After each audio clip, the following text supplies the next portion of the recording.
James Matthewson is a former Labour Party spokesman who joins us right now to talk about, well, one of the biggest stories in town right now. Good afternoon to you, James. Good afternoon, Julia. Always appreciate you. You're taking one for the team. There's no bravery required, Julia. You know? We always have a very pleasant conversation. I just think, you know, it is quite a thing. Some of the things that are happening today for anyone who's supporting the Labour Party, who voted for the Labour Party, campaigned for the Labour Party, worked for the Labour Party, should actually have to defend. Certainly, looking at the prisoners, let's start with that. 1,700 prisoners being freed onto Britain's streets today, part of this early release scheme. Admittedly, they will be let out after 50% of their term if it was under the Tories.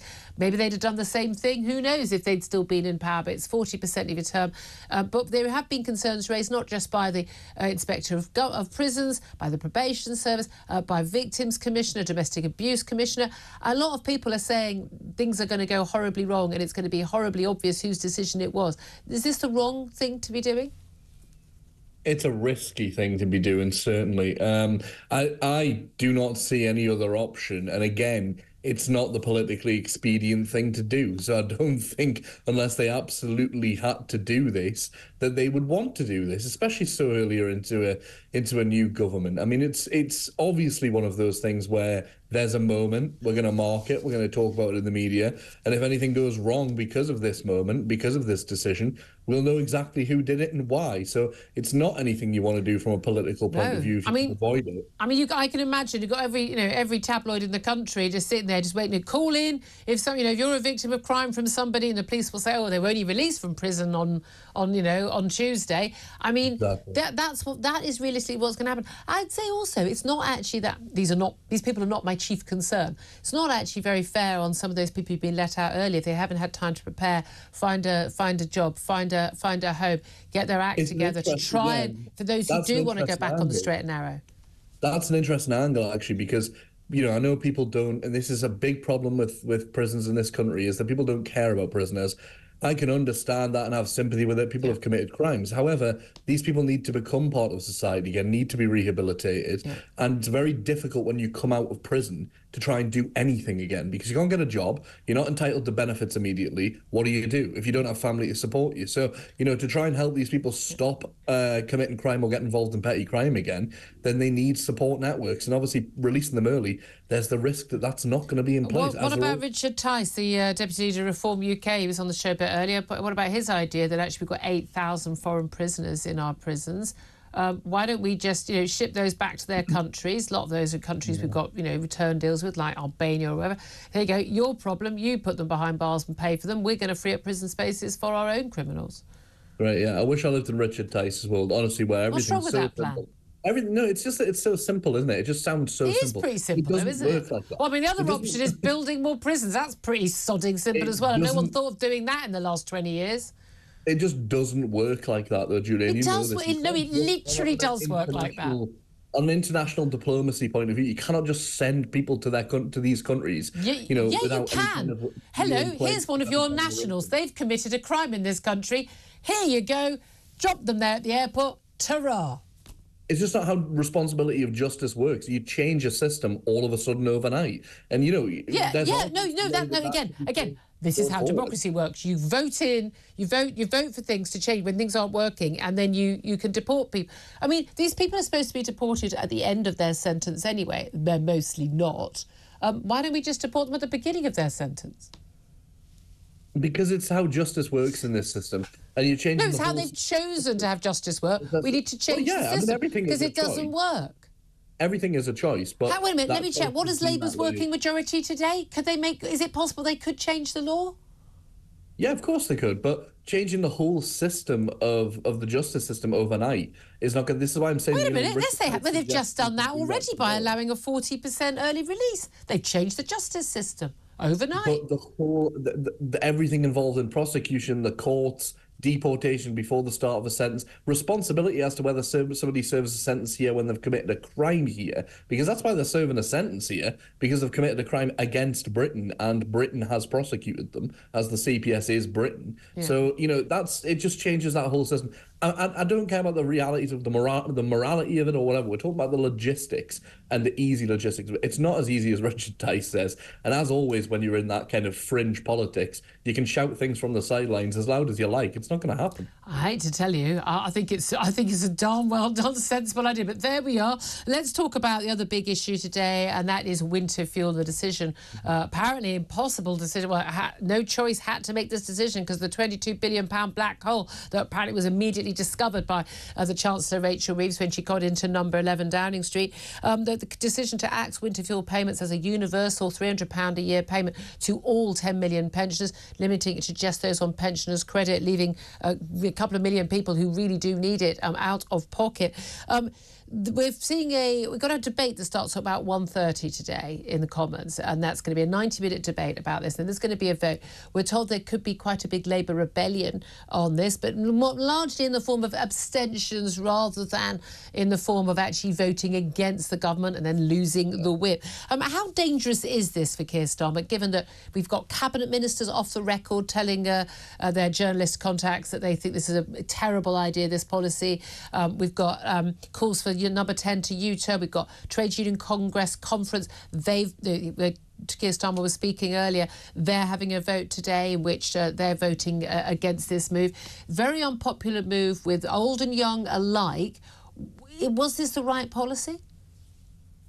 I think it's been mishandled. To put it mildly, I think this is a PR disaster. I think when you put things out individually, and there was meant to be this plan, it seems, where the Rose Garden speech that Keir Starmer gave about difficult times and painful times ahead was meant to be done after this announcement. This announcement came after that somehow because of delays in the Treasury. And the whole idea that we focused on this one policy when there's going to be a lot more in the budget to look at, and we don't know where the sword's going to fall in the budget yet. So we're going to be talking about a lot more than just this. But it was a decision by the Chancellor, by the Treasury, to release this information.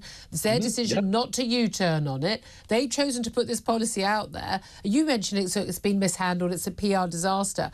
I mean, you know what's going to be a really bad PR disaster? And I would say rather more important than PR is when pensioners, as predicted by a 2017 document produced by the Labour Party research team, when 2017, when Theresa May looked at doing this policy, when, up to 4,000 or possibly more pensioners die because they're too afraid, like one of my callers, Carol, earlier, to put the heating on because they can't afford to pay their energy bills. You want to look at a PR disaster? I'll show you a PR disaster. Also, frankly, a national disgrace. Forget PR, a national disgrace. I mean, when you say national disgrace, you'd be right, Julia. The thing is, and this is going to be hard to hear, and it's not comfortable for me to say this, to be honest. In government, especially, there are people behind the scenes, policy hacks, people who drive forward things with the political direction at the head of it, and they're instructed to do this, who do not consider feelings, emotions, things like, morals, anything like that. They consider money and they consider finances, and they're given an instruction by politicians. Find me some money. It's... But hold on a minute. Advisors advise, ministers govern. At the end of the day, Keir Starmer and Rachel Reeves would have made this decision together. And they're supposed to, they're the people who are elected, they're the people who are accountable, they're supposed to make that decision. But they will be looking at their numbers, and I'll tell you now, they will not be concerned, because any level of rebellion that we will see today will not scratch the surface for them. It won't bother them. Because their majority is so big. But hold on a second, but the argument is, and we're told by Rachel Reeves, and she was speaking to MPs yesterday, MPs saying, look, we've had no choice. We've nothing we can do. The claim today is that the pensions are going to be £1,700 a year better off under Labour by the end of this Parliament. But again, that's with, inflation-proof, the triple lock on pensions and the like. But again, that doesn't account for the fact that, yes, they're going to get more money, but they'll get more money because inflation's gone up. So that money's already covered. It's already spent on food and on fuel, the two things that went up the most. With bills going up again, bills still 60% higher than they were a few years ago, even though they've gone from being totally sky high. we are looking at incredibly, forget tough choices for Keir Starmer and Rachel Reeves, tough choices for a pensioner going, can I or can I not afford to put my radiators on or put another bar on the fire, or do I have to go and put another fleece on, and how warm do I need to be to stay healthy? That is a difficult choice. When the government is spending 11 billion quid on overseas climate aid, whatever the hell that is, when it's given inflation-busting pay rises to train drivers on £65,000 a year, don't talk to me about tough choices. No one's gonna believe that.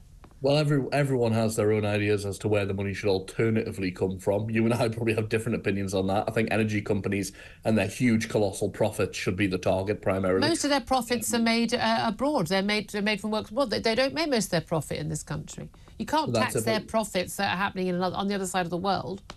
But the reality is, I think when it comes to the MPs in Parliament today, I spoke to 2 newly elected Labour MPs yesterday, and I'll tell you now, they're incredibly uncomfortable. And the reason being because, you know, these people were told when they first got in that the only uncomfortable thing that were going to have to grit their teeth and stomach was the change to the child tax credits, you know, the number of the children involved in that. So that was something that they already swallowed, and that the whip said, look, this is the only thing you're going to have to grin and bear. Once it's this, it's plain sailing.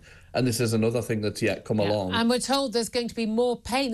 Keir Starmer used the word pain about the October 30th budget. Yeah, concerning. Are you enjoying? I mean, there are so many people like you. I'm old enough and old enough to remember a Labour government. You know, I'm old enough to remember back when they came in '79. So lost power in '79 as well. Sorry. Now the thing is, so many people like you will have spent most of your adult life, your childhood, going, oh, I can't wait to get a Labour government. If only we had a Labour government, because these horrible, nasty Tories keep doing these horrible things like austerity and not giving help to people who need it. As soon as we get a Labour government in, it's all going to change. How's that working out for you? Yeah, lots of people do feel like I would have at one time felt like that. I haven't worked for them and haven't worked in Parliament. It soon, disabuses you of that notion at all, because many politicians are the same. Everyone works together behind closed doors. Yeah. We know how it works in reality. It's not like that. But I still do believe that the Labour Party is the best vehicle for political change in Britain out of the system that we have. And I don't think the system's right.